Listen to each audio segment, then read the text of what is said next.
Dear doctor participants, I really appreciate and feel thankful for everyone who is still making some time here with me. At the previous presentation, Dr. Jen and Dr. Omar has already gave you so much information on technical matters and delivered also the beautiful cases and so much more.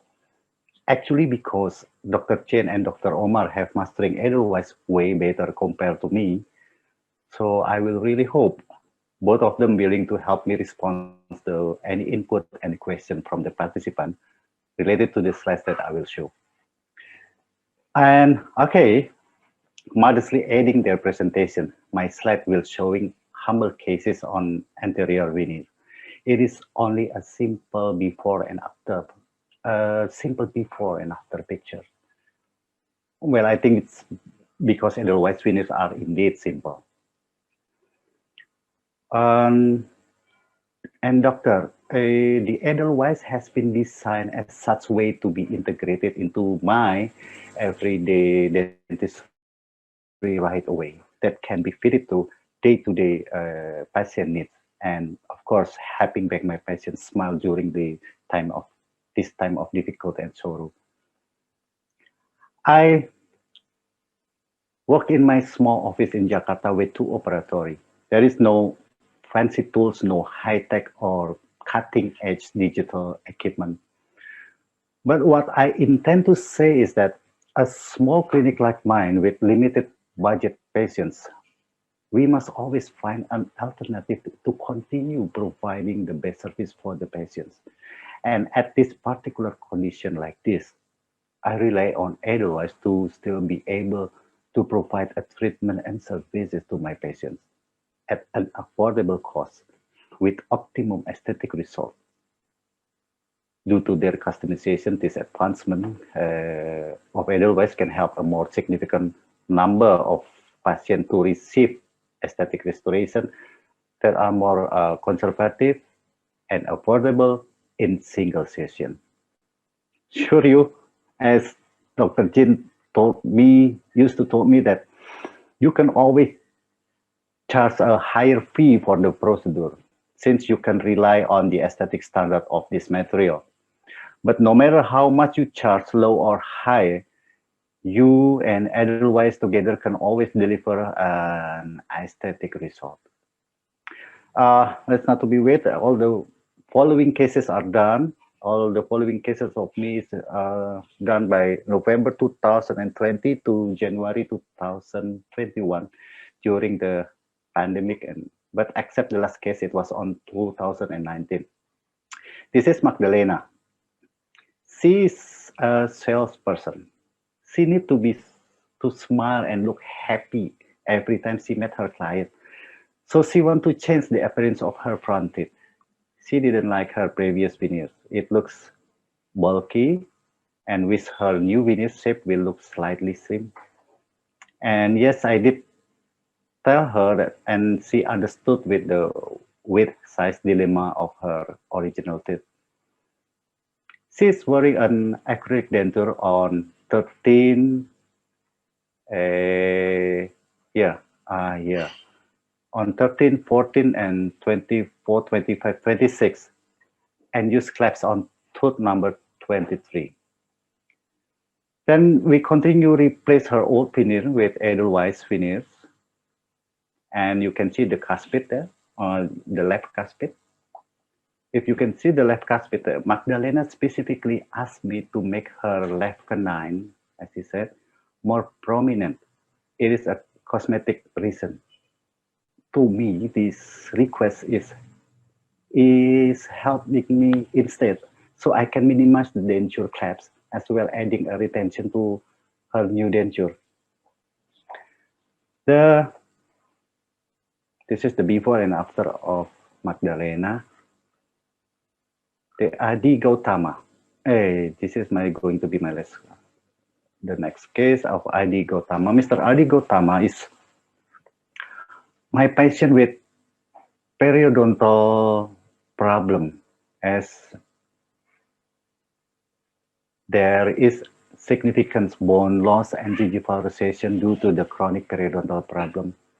It took several months to stabilize the condition. After the condition is stable, I'm assuring the teeth are firm, yes, and considering the apparent bone loss, so no splinting and or stabilization for the teeth was necessary. Then I can proceed with the veneer on upper due to the patient demand for the upper to be done first for his appearance reason, of course. And doctor, if you can find a case like this, you might like to read the article of Dr. Novelli. Inside, you can find how Dr. Novelli doing the procedure using long neck edelweiss. The content are very helpful. There is a step-by-step procedure on what that I can follow it easily in doing my cases. If you look at tooth number 13 and 14, it is not possible to apply a veneer in that condition. So tooth number 13 was a post-endodontic treatment. And then one day earlier, before we proceed the veneer, my colleague helped me replace the amalgam on number 14 and made it a single crown, not a porcelain crown. It's a zirconium silicate like ceramics. It's a composite crown. She tried to experiment with the brown stain.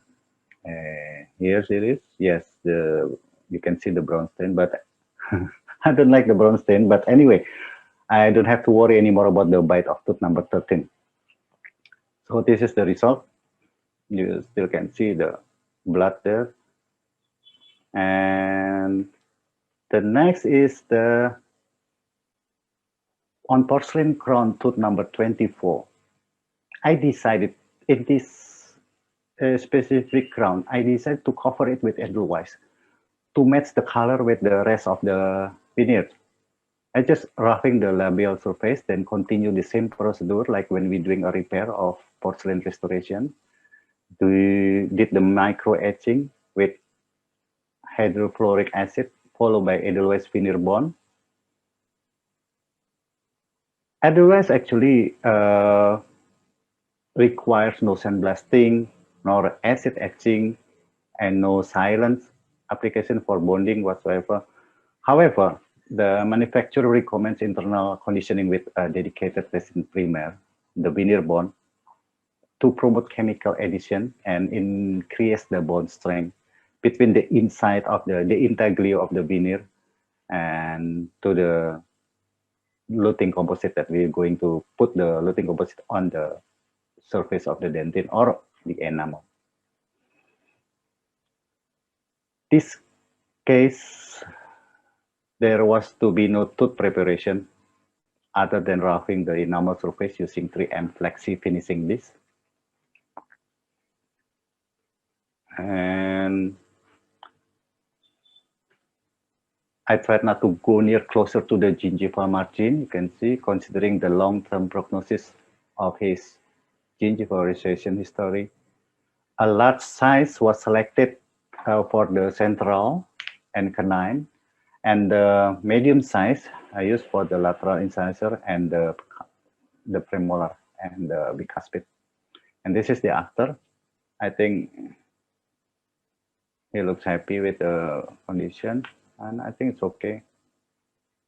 The upcoming treatment is going to be the lower. The next case is Diana. The next upper veneer case is Diana. Diana is 30 years old girl with 4-year-old composite veneers. The composite is repair. Yeah, you can see the centrales were visible and unsightly. As the patient requests a brighter smile, so I chose B1 and enamel sheet. The B1 and enamel sheet, yes, if I can recall. Because of I'm not doing prep to the tooth surface. Here, I make mistake in here. You can see the edge of the veneer on cervical proximal area of tooth number 21 and 11. This should not happen if I can convince her to choose her original dentin sheet, which is A3.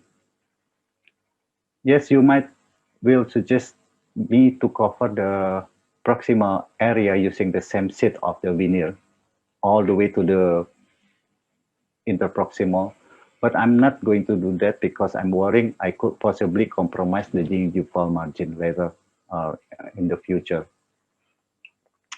And the next slide, oh, is a closer look of the area that I mentioned before.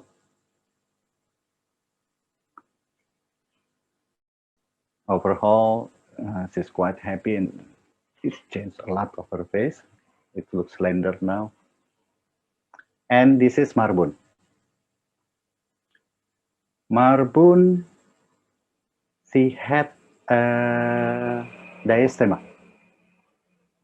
slightly uneven gingival symmetry, and midline shift of tooth number 11, approximately 0.5 millimeter to the right.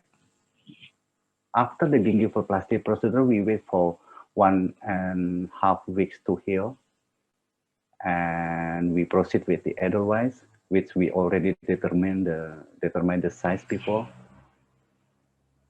I preparing myself a patty stand for the purpose of closing the gap space. You definitely and mandatory to need that. And I also add length on the incisor line in order to creating a useful smile line.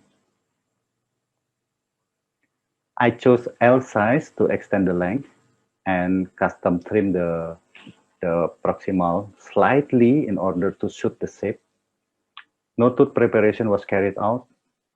The set chosen was A1 dentin used as the base, and the corresponding set of A1 is an enamel set used as the upper layer. Here, and then this is the lateral left. You can see I extended around 1 millimeter. The centrix is it's safe,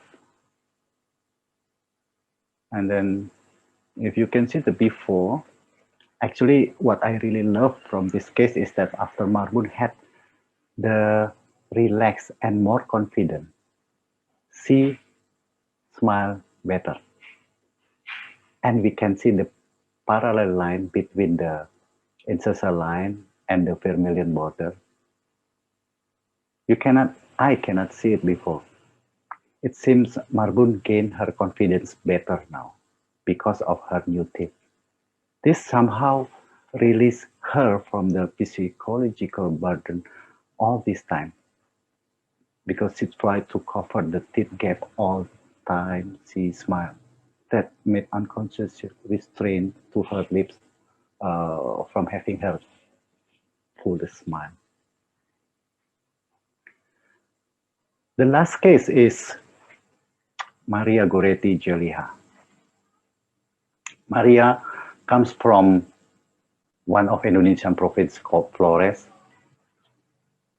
Her hometown is also the origin of Komodo dragon with the beautiful beach landscape, and it is 2,000 kilometers from Jakarta. When she met me on December 2019, she looks very inferior. According to her words, her face is asymmetrical. Nothing that I can do to resolve it, of course. And 2 days later, we only concentrate on fixing and applying the Edelweiss finish on her front teeth. But when I finished, I was surprised. Once she regained her confidence and feel happy, she starts smile a lot. And why? I barely noticed the asymmetrical thing of her face. The smile dominate her face and the whole her. Here is why I love working with Edelweiss.